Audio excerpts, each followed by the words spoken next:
Hi, I'm Selina from Annie's Bookstop of Worcester, and I'm here with Christin Brecher, who is a cozy mystery author. And I'm going to let her kind of introduce herself a little bit more and tell you a little bit more about herself and her writing. Kristen? Thank you so much, Selena, for having me today. This is such a treat. I'm talking to you today from New York City, and it's gray and cloudy and very Halloweeny outside. And although the official festivities are low key this year, I think spirits are high. And I'm glad because the newest book that I have out in the Nantucket Candlemaker Mystery Series, the third book, is 15 Minutes of Flame. And it actually, I think you could read it any time of year, but it's set around Halloween, where Stella Wright, our amateur sleuth extraordinaire, is on the hunt for two murderers, one from the past and one from the present, while she helps the Girl Scouts of Nantucket Island get ready for their Halloween Haunts fundraising event, which I made up, but I feel like it's so fun. I hope one day they have It's perfect timing. that. Right? And it's such a wait, I will show you. Such a lovely, lovely little cover. Kensington Books publishes my series, and they always do such a wonderful job on covers. Sure, some of your readers have noticed them before, and I hope I can get this all in. But they did such a cozy fall slash Halloween cover with Tinker the cat, who is Stella Wright's sidekick and dear pet. And in every cover that we have to kind of capture the Nantucket style, they have them in little quarter boards, the titles, because that's something that's very popular on Nantucket, with a little preppy dash, because I think there's a sort of idea that Nantucket's a very preppy town. And of course her cat, but very cozy, very fall, and perfect for Halloween. I guess, why Nantucket? Why don't you start with that? I love that question. I'm so glad we're starting with that. So I grew up in New York City, which is an island, in Manhattan Island, but also in Nantucket. And it's a little island, for those of you who don't know, which is 30 miles off the coast of Massachusetts. I guess your customers know Yeah. the island. And so all of you probably know how charming and atmospheric the island is, from its aesthetic to its history. And so it's a lovely place, personally, in my own imagination, to spend as much time as I'd like whenever I'd like to escape there. But also, Nantucket is just a great setting for a cozy mystery. Cozy mysteries embrace community and small town, people who are passionate and follow their passions. And Stella Wright has all of that built into her life in Nantucket. She grew up there. She's a native of the island. Her family is all there. Her friends are that sort of big friendship kind of intimacy where you've known everyone since you were, yay high. And you can almost finish each other's sentences, that sort of, kind of brain connection. And the other thing about Nantucket is there's this tight knit community, but there are also tourists. It's a tourist town, right? So they come in waves. And I like the idea of that, because I can, have a steady supply of murderers come in without having to indict the entire town island of Nantucket. And finally, I really always have loved the history of Nantucket, and the whaling past of the island led to a very strong industry in candle making for a while. And so to have someone who is a candle maker and works on Center Street, which was also called Petticoat Row back in the old days, and it's explored in 15 Minutes of Flame, which was a community of women who really ran the island and the commerce of the island from this street while their husbands were away at sea, and fathers and brothers. And so I like to think of her as a modern day petticoat row woman. You know, she loves her passion for candles, but she's also turned it into, she's a pretty savvy businesswoman, and it settled into her store, the Wick and Flame on Nantucket. So it's just, it all kind of came together with a little kismet, I think. But yeah. Yeah, that was my next question, is why candles? So Absolutely. yeah, that answered that one. And And also, they're so atmospheric for a murder, right? For a murder mystery, candles. for people unfamiliar with your work, how would you describe what you write, and what can readers expect from your book, from your latest So book? it's a definite 100% cozy mystery, and cozy mysteries are very unique in that you'll always find familiar elements to them. And in some ways, I feel that for the cozy mystery reader, that is a little bit of a comfort. Small town, there's a murder. The murder is not gory. It happens, it's like the band-aid gets ripped off, and then what we jump into is the puzzle. These are puzzling mysteries where you're trying to figure out, you know, the whodunit. The protagonist is always an amateur sleuth with and I love these women. They're by and large women, at least the characters I'm writing, or my character, where they manage their business, they have a love life, they have good friends, they take care of their family, they keep their day job. And yet when something really wrong happens in their hometown and they're asked to jump in and jump out of their comfort zone to see that justice is done, they do.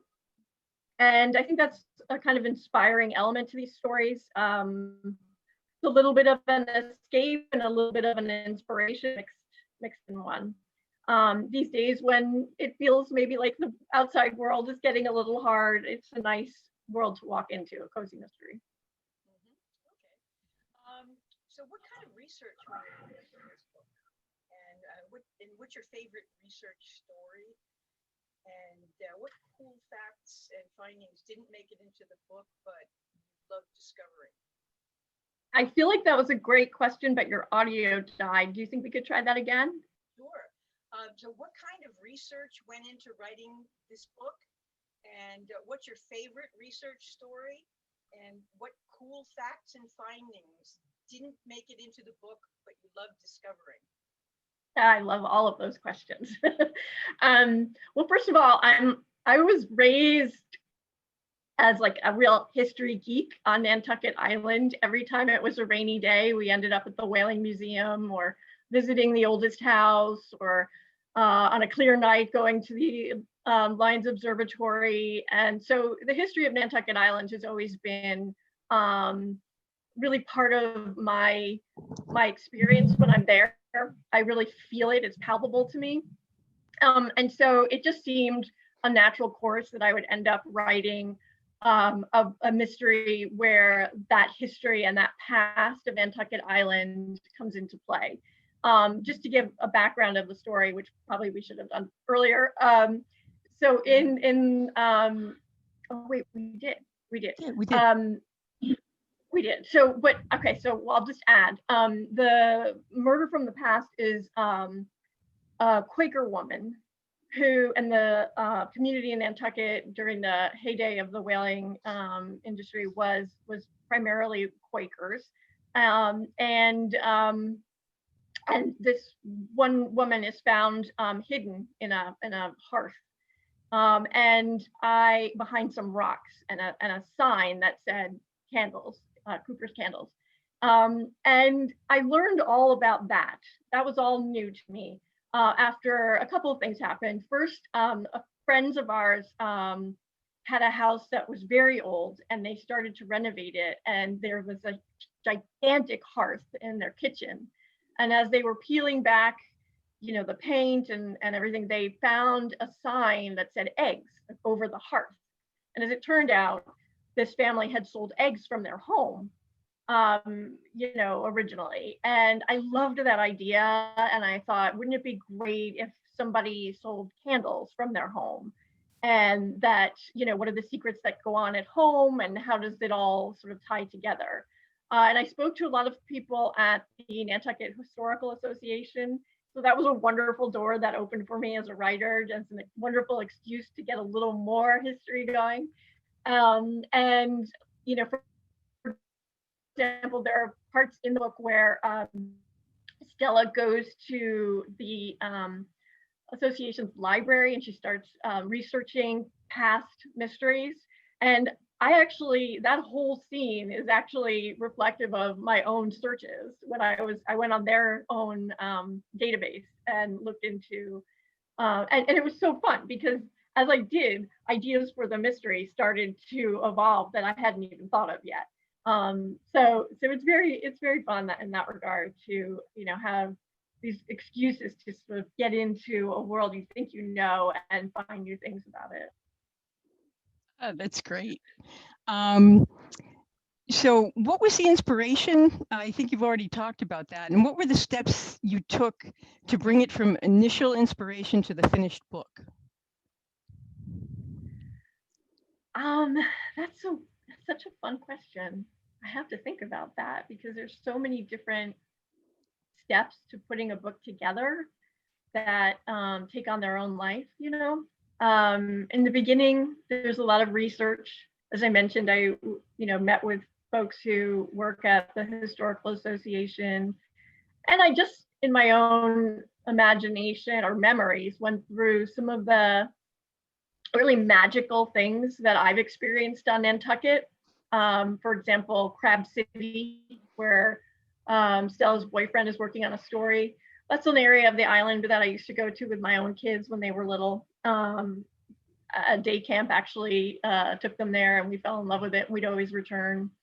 So there's this whole fun part where you just are learning and researching and then indulging in your own memories and imagination and picking, from your shelf of ideas, which you want to use and which complement the story this time around. And then comes the plotting and the writing, and which of the potential suspects will I ultimately decide did it. So there's that sort of evolution as I write. I always go in thinking maybe one or, not just one, but maybe two could potentially have done it. That's probably giving away the fact that I should do a better job outlining my books when I read them. But I really, no matter how much I outline, I feel that characters always take on a life that I never planned. And so I like to have a backup villain. And then the inspiration, once you start seeing and feeling the worlds that you're playing with, and in this case, I was playing with the modern day world and the past and how they intersect and have separate, lives in a town like Nantucket. Those sort of inspirational moments just take on a life of their own. A friend of mine said she loved this moment where when Stella first bumps into a character named Brenda Worthington, who conducts haunted or ghost walks around town and is a key player in the story. And Stella says, "Oh, get out of here." And I just wrote immediately that Brenda would say, "Okay," and get out of there. And, someone said, "What? How did you know she would say that?" And I said, after a while, they just take over and what they just tell you what they're going to say and you write it down for them. So the inspiration comes inside, but also from them, Yeah, I know a lot of times I think that characters do kind of tell you what they're going to do. I mean, that line, I was like, I'd love to take credit for that. I'm glad you enjoyed it. But really, she just said, okay, and walked away. And I just wrote it down. So are you more of a character writer or a plot writer? Well, ideally, you really need to be both, right? Right. I love plots. I love characters. I love writing dialogue. I think that's just a wonderful way that I enjoy revealing plot and character at the same time. Um, for me, the real fun with plot is after I've finished a draft, is combing through the manuscript to add the twists and turns, or to, even if I maybe had an idea about where the plot was going, but it sort of bumps into a wall, to take that wall and turn it and see, how to make it work for me and go in a new direction. And actually, usually they're more fun and interesting than I originally thought, because that's where you get deeper into plot. So plot can be a journey, and characters become your friends. So you actually don't outline it? I do outline. I know overall what the book will look like, and the pace and the overall arc of the book, every time. But I do always find that the subplots and some of the twists and turns that come after I think I've got it all down are really interesting. And so I think, you need to stay flexible to include them, and not just sort of say, well, nope, you weren't in there, so we're going to keep moving. Okay. What was the biggest challenge in writing and putting out your latest book, and how did you overcome that challenge? Originally, everything happened within the house that Stella is staying at during the course of the book.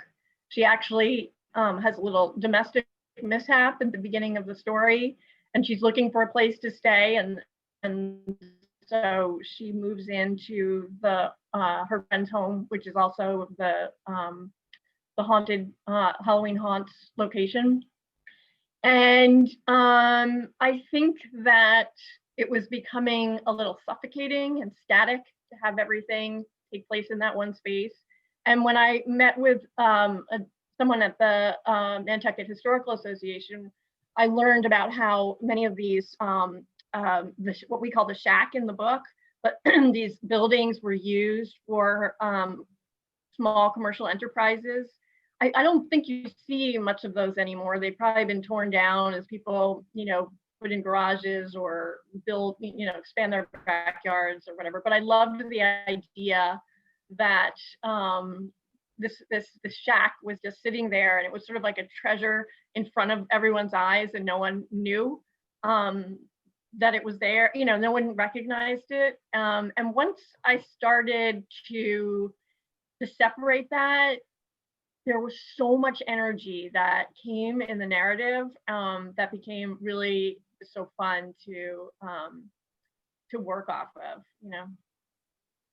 Great. That was one. So what character did you love or hate the most while writing, and why? There's certain moments with each character that I just love. I guess, I mentioned Brenda, her just inability, her literal view of things, even though she talks to ghosts, she's still a very literal person, and I thought that was really fun. I loved that Font Butter got, rip roaring drunk in the middle of his interrogation with Stella, and his the humorous side of his character came out a little bit, even though he's really just such a kind of a little bit of a sleazy guy. I loved the moments where Jameson Bell is the historian who's working at the museum, just his overwhelming passion and enthusiasm for what he does. Actually, all of the characters have this myopic passion for what they do in the book, and it helps them and hurts them, and I think makes them heroic in some moments, and potential villains in the next breath. And so they were all really fun to write in that regard, because I really enjoyed the little ambiguity in character with them.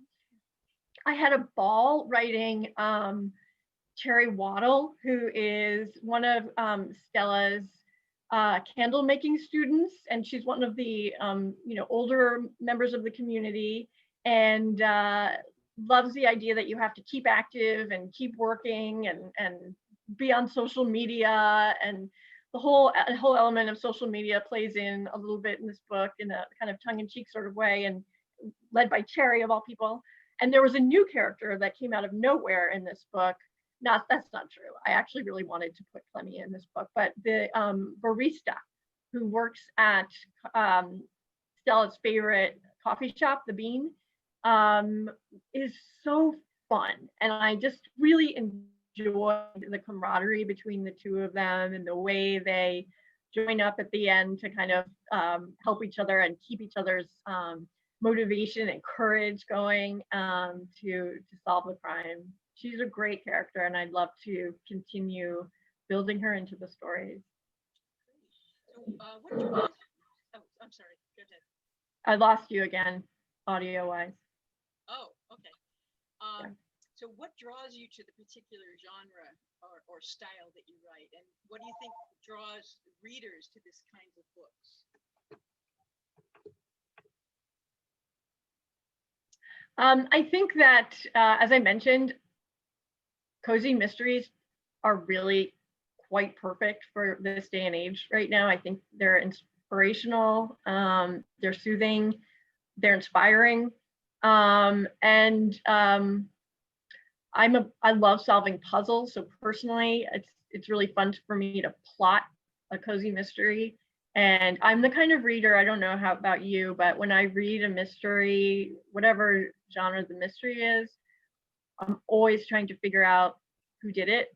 I think some people read and they don't care. They just, are going from action to action to action. And that's great too. That's really fun.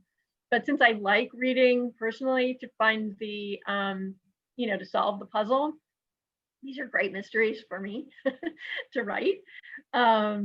And I like the small town kind of feeling. I know I said I come from Manhattan, but my family's all here. I've stayed here because of that. I have great friends from childhood, and so that's that aspect of this genre really resonates with me. And so I'm comfortable writing about those kinds of relationships. Great. And so, what's your favorite part of being a writer? On the whole writing and publishing process, and what do you think has been your greatest lesson in the journey so far? Oh, thank you for asking that. That's such an introspective and interesting question. I see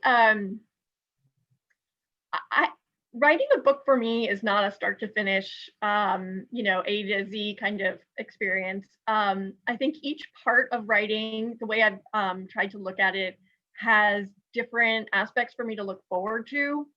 In the beginning of writing a book, I spend a lot of time, I mentioned before, I would dip into my memories of different aspects of the island that I think are magical, that would work for a plot idea that I have. And, I'll walk around, I look like I'm not writing, but really all I'm doing is sort of thinking about plotting. And I'll take a nap, but actually when I wake up, I've solved a problem, that kind of thing. And then when I'm actually working on my first draft, I like to spend time, and it's hard obviously now, but there are a couple of cafes in my neighborhood where people are welcome to work off of their laptops, and others do, so you don't feel crazy. And I know that people I know might walk in and out over the course of the day, and I think that's very healthy. I like being around people. Writing is a very solitary experience, so to have the energy of people around you is, I think, important. So that's what I look forward to in that step, right? One of my great friends, who's a lawyer, is so creative, and she stops in, I'll toss around title ideas with her, and boy, can that girl come up with a pun like no one else, and so that's what I love about that part of the writing. Then when I'm done with the manuscript, the first draft of the manuscript, we get into the editing, And so that's where I could sit for 12 hours at a time.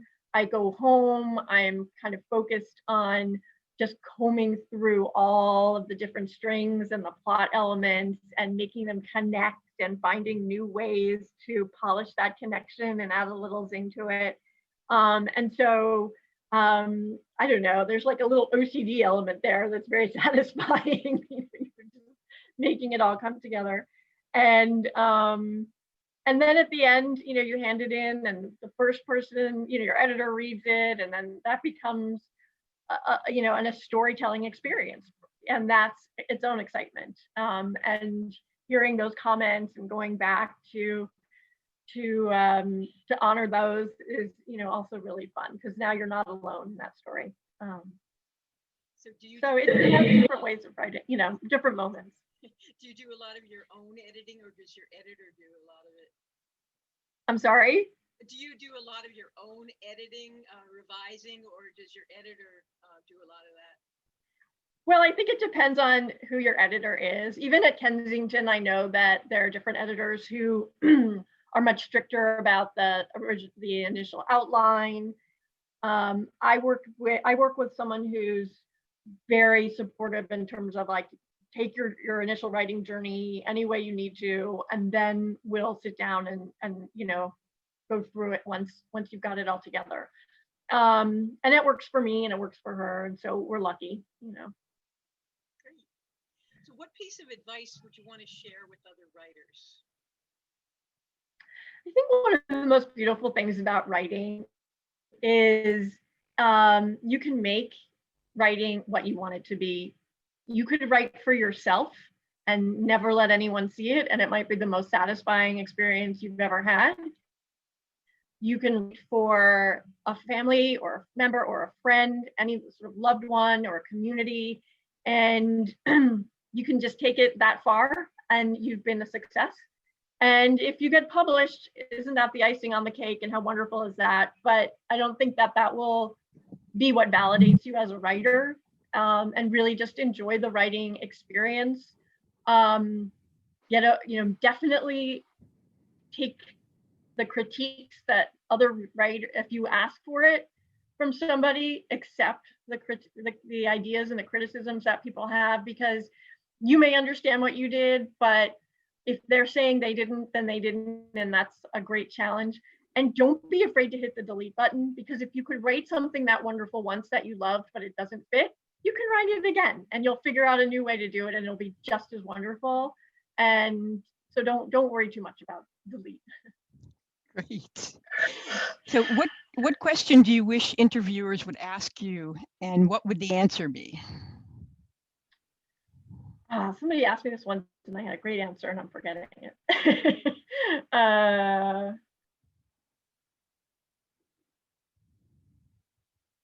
Let's see. I mean, I could ask you questions. Okay. You put me on the spot. Maybe I'll put you on the spot.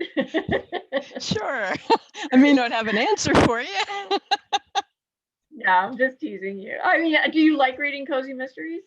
Cozy mysteries are one of my favorite things to read, to tell you the truth. So if you could, are there certain characters you would love to see in a cozy mystery that you don't? But that's where I was getting with that. Well, my favorite type of cozy mysteries, I have to admit, are the cat mysteries, because I am a cat lover. I see a lot of really good characters in the cozy mysteries. I see a lot of, it's funny because I see a lot of romance type of things happening in cozy mysteries too. And I'm a romance lover too, and I'm a science fiction lover. I mean, I read a lot of different types of books, but the cozy mysteries are actually one of my favorites right now. Sometimes people ask me about you mentioned romance. They ask me about the romance in Stella's life. She's dating the local reporter, Peter. There's definitely this other guy who she's been friends with for so long. I don't think she even would know how to change that relationship, even if she wanted to. But Andy Sutherland, And some people were asking me about the love triangle, and I feel like I don't want there to be a love triangle in my books. I would like to see the people that my characters love and are with to be invested in that. But in life, sometimes there are other elements and chemistries going on around you that may not have to lead to a triangle, but they're just there. And that's kind of life. And it may lead somewhere, but maybe not now, or maybe not yet. And you never know, how things are going to, and that's a mystery in and of itself. And so I like Yep. the idea of love being part of the mystery and not sort of a way in which to move a plot forward. Yep, exactly. Exactly. I think it's a good part of the mystery, but not as a main part of the mystery. Just as a kind of a sideline, I think. Right. And I don't want her to say, well, right now I need to tap into this skill, so I'll call up that guy. And next I need that skill, so I'll call that guy. Life isn't that convenient sometimes. Yep. And sometimes when the romantic person involved gets becomes one of the suspects, it gets kind of interesting too. That's cool. Yeah. Yeah. So that's a question sometimes people ask me, and I think is a fun one. Yeah. And I enjoy writing them. Okay. So what else can we expect from you in the near future? Well, I've just been finished working on a few more proposals, or 3 more proposals for the Nantucket Candlemaker Mystery Series. And I do feel that there's still more to tell about sort of the overall arch of the arc of Stella's journey. I mean, she's really growing up and finding herself on a deeper level after she discovers her passion for investigations. She's really pretty together and wonderful person as it is, but she owns her own business. She knows what she loves in terms of candle making. She knows she loves, being a Nantucketer full time. But then, she discovers a new interest, and it opens up opportunities for relationships, even within the world that she already has. And so it's fun, exploring that. The end of 15 Minutes of Flame, she decides to move out of the garage apartment that she's been living in on her cousin's property and jump into a new unknown and buy a house. And so those are all really fun for me to write about. I wrote a fun short story over or during the spring when we all, I don't know, well, in our area, you and I, everything sort of hit lockdown. And I reached out to Facebook reader, my Facebook community, and asked them to send me words. And I promised to use those words in a short story. And I so much loved that short story. It was about a couple who are empty nesters. And I like the idea of whether it be old marrieds or young marrieds, there's something tender about that kind of a relationship and the mystery of marriage, along with, finding some answers to life's real mysteries that I think might be a nice chemistry. So as you can see, I have a lot of ideas for other potential series. I'm, spent a lot of time in New York. The first book I ever wrote was an art heist that primarily takes place in New York City. And although it's never been published, I do really like writing urban characters and, kind of getting into the energy of city life. So there's a lot that I'm really excited to work on. All seem to be in the cozy mystery genre though. So I'm happy in that home for now. That's great. So what are your passions when you're not writing, and how do you make time for your hobbies and things that you love? It's tricky. Let's see. There's a dog right there who's being so good and not barking while we're talking today.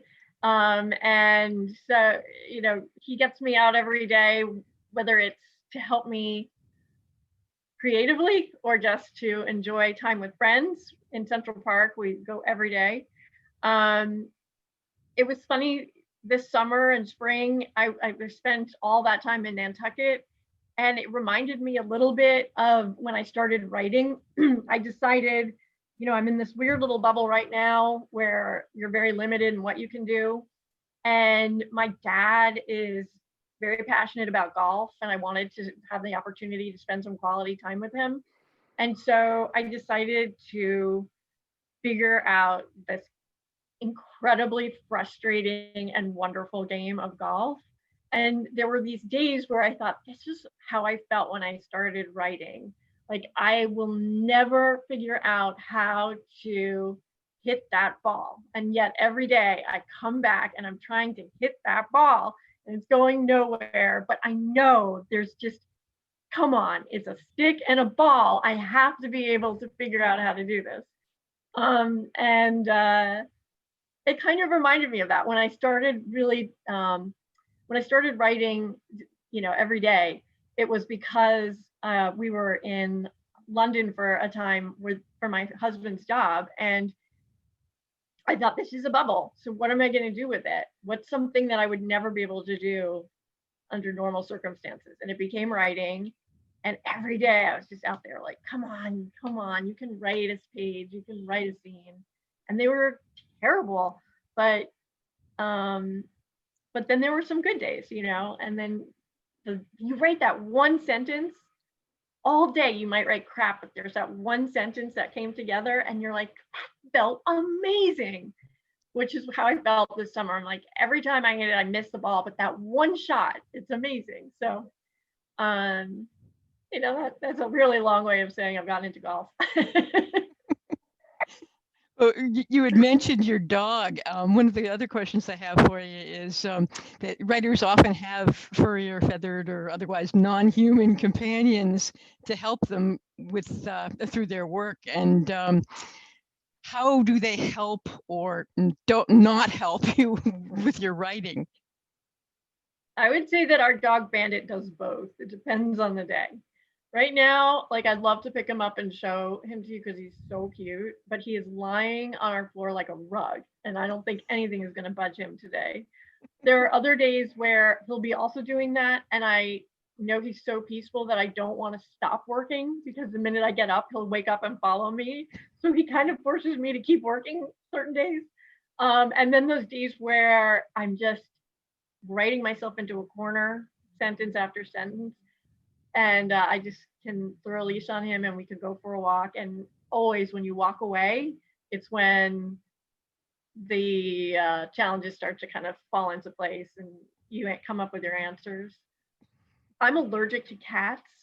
And as you can see, Tinker, the cat, I have all three of my books out here. He's featured on on all the covers. And but I don't have a lot of experience with cats, and I think Tinker really has the soul of a dog, and our dog has taken on a soul of a cat as I've been writing. So he does help me in that regard. Oh, okay. And just that relationship that you have with your pet and how they can help you solve problems, right? Yes, absolutely. It really is. It's true. It's a real thing. So they should be in a mystery. Did you say that your dog's name was Bandit? Yeah. I had a cat named Bandit. Really? Yeah. I'd like to say we were creative and came up with it, but he came to us with that name. And then, of course, he steals all of our socks. And so it's a fitting name. Of course. Yeah. And so we all know that, right? We're all of us pet owners out here. So what are your writing related hobbies, crafts, or addictions? I absolutely adore working with other writers and editing each other's work. I learned so much from that process. Even when I'm working on someone else's piece, which is, first of all, I think such a humbling thing, to have somebody share a work in progress with you, because it's so personal and it's still messy and unformed, and to trust someone to look at that is a real honor, I think. and you have to trust those people. And then no matter what their issue is that you're working on for them, it's amazing how when you go back to your own writing, you start incorporating the conversation into your own work, and it raises flags that you may have not even realized were, an issue in your own work. So I love that. And I love also in that process, as I mentioned, I love the puzzle solving part of mysteries. And you're like looking at the big picture of someone's story.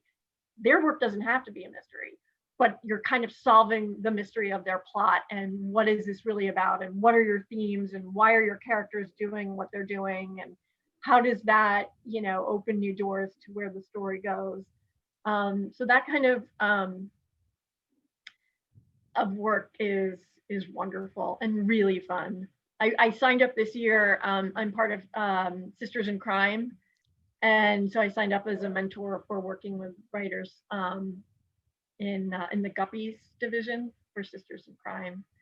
So that's fun too. Oh, that's great. Yeah, it's great. So what does your writing space look like? And what do you need to have around you while writing and editing?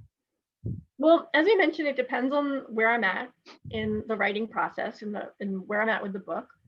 But actually, one of the things that I really that drew me to writing in the first place was how portable writing is. My husband travels a lot. When the kids were younger, I mentioned we were in London and we were always moving around, even if our roots were one place. I loved the idea of sitting in the playground with my notepad, and if something came to mind, I could just write it down. Or, if we had to move somewhere for a period of time, I didn't lose my office and my business and, my passion. And it was, an affordable, portable, self-indulge, all about mom's chance to have it all about her, her break from everything. And an intellectual challenge, right? So I'm not really tied to one space. I think I like that portability aspect of writing. And different days I need different light or different space, or it depends on the scene you're in. Yeah, it's fun. Yeah, you got to keep it interesting. So what's the one thing that most people don't realize about you? I'm a rebel. Okay. Why do you say that? Actually, honestly, I don't know why I just said that. Friends of mine made me take Gretchen Rubin's quiz on the secret of happy. Gretchen Rubin, the author, and she does this happiness project and all those things. So literally this week they said, go and take that because you're one of 4 types of people.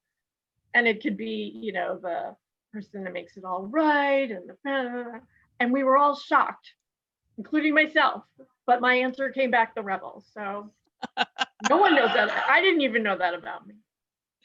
Oh, great. So what's been your favorite adventure during your writing career?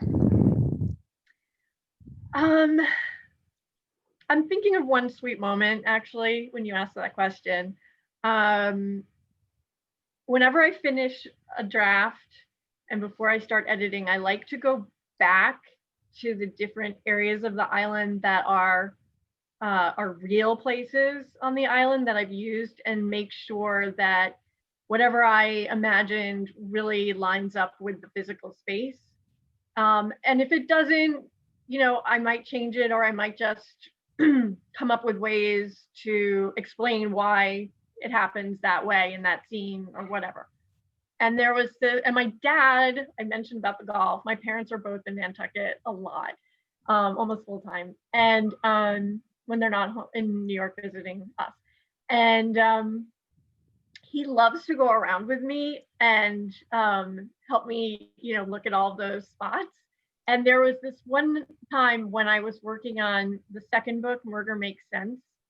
And there's a scene towards the end where Stella is racing through a golf course. And after her car breaks down and she has a time limit to get somewhere. And so she breaks into this golf course at night. And so I said, Dad, I'm going to go over to the golf course tonight, to the Nantucket golf course. It's called Skinner's. And he said, oh, we're in. This is great. And so we drove out there and we went onto the golf course at night, and we're standing there, and suddenly this beam of light from the sconset, the Sankaty Head Lighthouse flew over the course, which of course you don't know when you're there during the day. And it was just this beam of light coming from this one direction. And it was wonderful and magical. And so of course I went home and I rewrote that scene where that beam of light is like her beacon and her guide. And so, you know, you talk about outlining and plotting. You don't even know sometimes until you just jump into where that character might have been. And it was wonderful. Oh, wow. That is Yeah. amazing. Yeah, it was neat. When you're Super fun. writing, do you prefer music, silence, or what?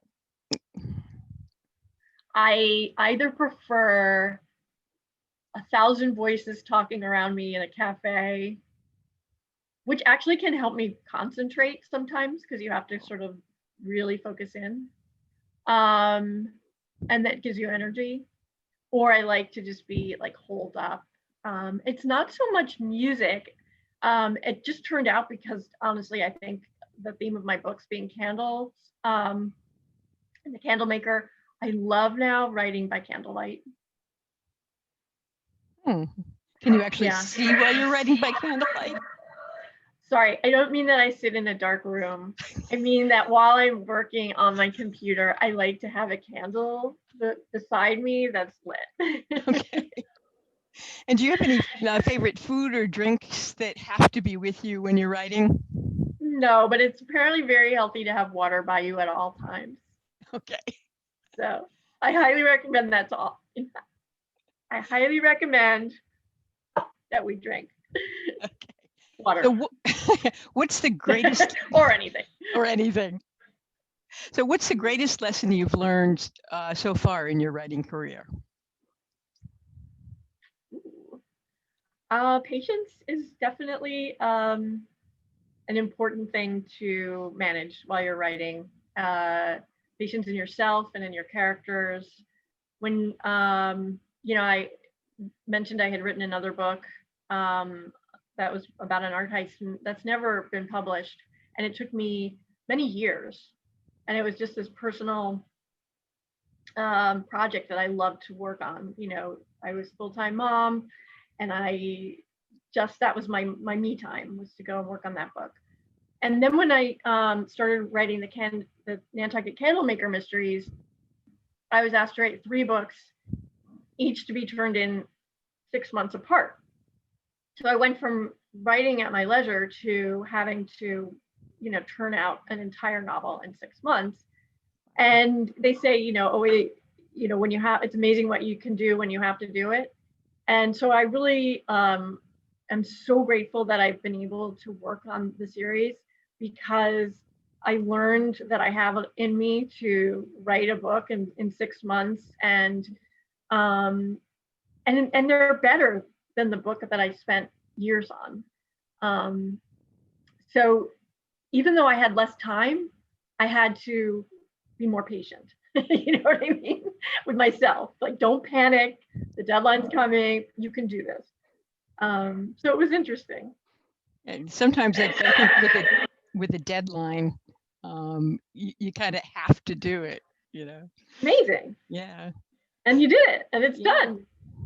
So you sort of answered this next question, but maybe you could elaborate a little bit more. But are there any groups, clubs, or organizations that you'd recommend to other writers that have helped you in your career? Definitely. So I mentioned the Guppies. For those writers out there who are interested in writing mystery, the Sisters in Crime organization is a wonderful one. It's very supportive.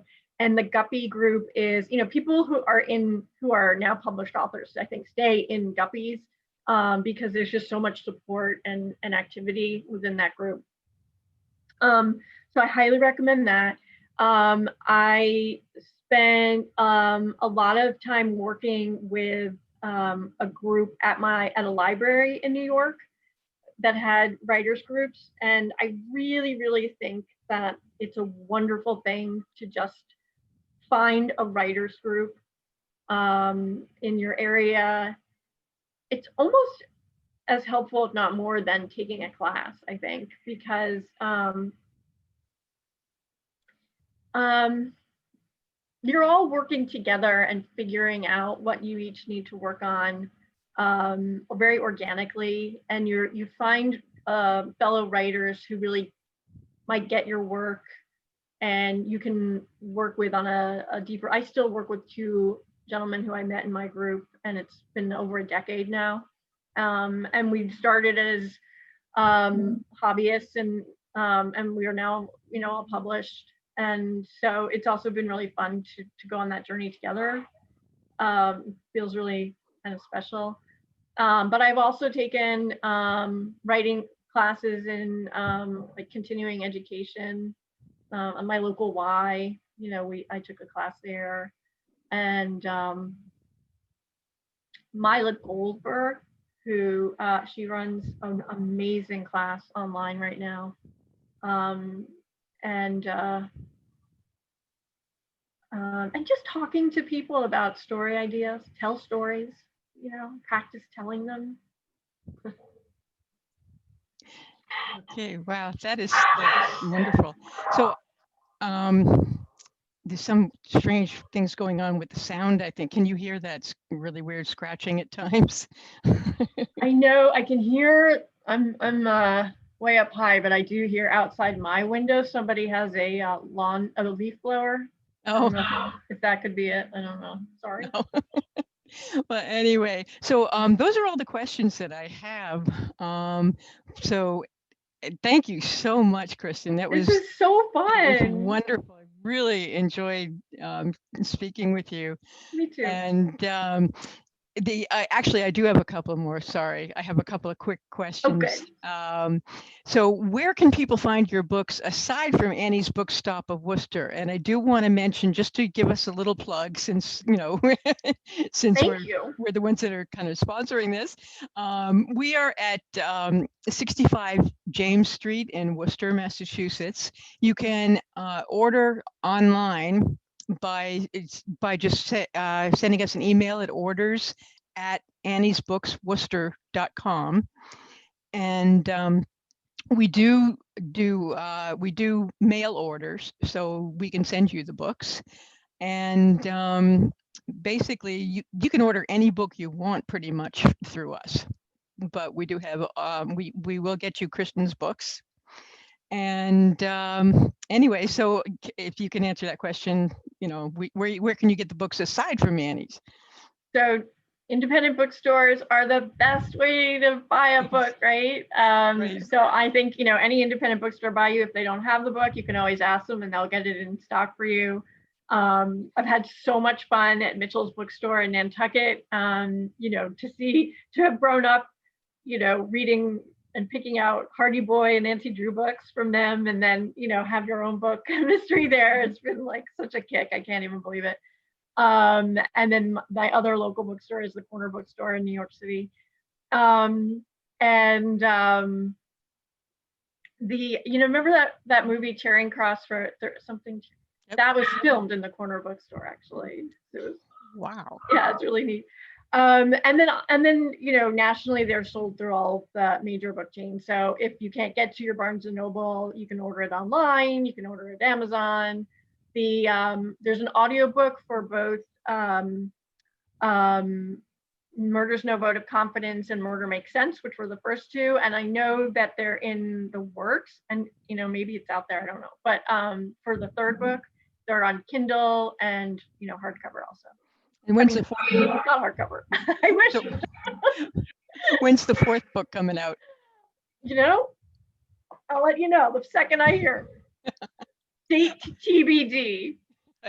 And how can we follow your work and share your awesomeness? Okay, so I'm finally, I think it was the last person to join Facebook, but I am now on Facebook, or I've been on Facebook since the first book came out, at Christin Brecher Books. also on Instagram to a degree. Again, Christin Brecher Books. And I have a website, just christinbrecher.com, and a newsletter. You can sign up for the newsletter on my website. And I won't bombard you with the newsletters, but I do like to announce new books and giveaways and that sort of stuff. I love giveaways. We're so like, you know, stuck inside right now. It's fun to have That's a little definitely true. a little good cheer. Definitely true. Okay. Well, thank you so much, Christin, and Thank hope you. to be seeing another book from you soon. And I can't wait to read your books now. Great. I'm so glad. Okay. And thank you so much for having me. Stay well, everybody. Yep, you too. Okay, thank you.